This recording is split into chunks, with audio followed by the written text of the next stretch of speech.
నమస్తే. అయితే ఇప్పుడు ఇందాక మీరు అన్నట్టుగా ఇప్పుడు మనకి ఈ ప్లాస్టిక్ వ్యర్థాలు కానీ ప్లాస్టిక్ కవర్లు కానీ అవి భూమి మీద కానీ నీళ్ళల్లో ఉండడం వల్ల కానీ ఒక రకమైన రసాయనం ఉత్పత్తి అవుతుంది.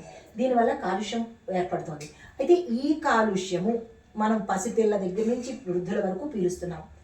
ముందు ఏదైనా ప్రమాదాలు ఏమైనా వాటిల్లుతాయా వీటి వల్ల? అమ్మ, ప్రమాదాలు వాటిల్లుతాయా అని అంటున్నారు. మీకు కూడా తెలుసు, ఆల్రెడీ వచ్చేసిన ప్రమాదాలు ఏంటంటే క్యాన్సర్.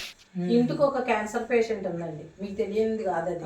ఎందుకంటే మనం అప్పటి నుంచి ఇప్పటికి చెప్పేది ప్లాస్టిక్ వాడొద్దని, ప్లాస్టిక్ వాడితే ఏమవుతుంది అనేది తెలుసుకున్నాం. అయితే చాయ్ కప్పులు అన్నారు అప్పటి వరకు, అది చాయ్ తాగితే కప్పులో క్యాన్సర్ అన్నారు.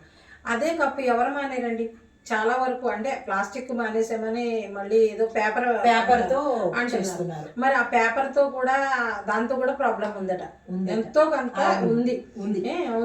ఇప్పుడు క్యాన్సర్ అనేది కంపల్సరీ ప్రతి ఇంటికి మనకి ఫ్యూచర్ ఇంకో 10 ఏళ్లలో ప్రతి ఇంటికి ఇప్పుడు ఉన్నారు, ఇంకా ఎక్కువ అవుతుంది.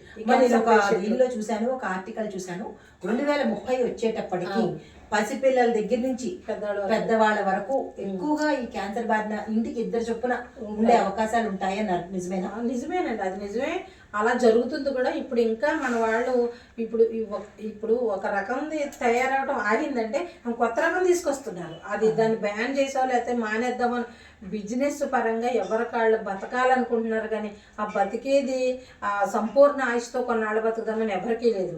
ఎలా బిజినెస్ చేయాలి, ఎలా డబ్బు సంపాదించుకోవాలి, అదే చూస్తున్నారు. సమాజంలో మార్పు అంటే ఎలాంటి మార్పు రావాలి?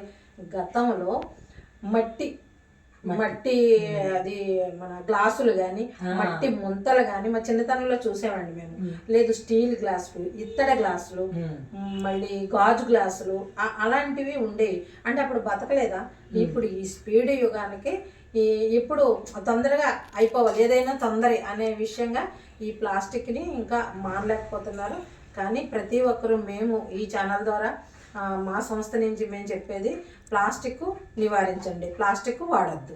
నమస్కారం. ఈ రకంగా ఏంటంటే అమ్మ చెప్పినట్టుగా ఇంటికి ఒకళ్ళు ఒట్టు పెట్టుకోండి, మా ఇంట్లో సాధ్యమైనంత వరకు ప్లాస్టిక్ను వాడము అని ఎవరికి వాళ్ళు ఒట్టు పెట్టుకున్నట్టయితే, ప్రతి ఇంట్లోంచి ఒట్టు వచ్చినట్టయితే సమాజం మారుతుంది. ప్లాస్టిక్ రహితమైన మనం పర్యావరణాన్ని చూడొచ్చు. నమస్తే.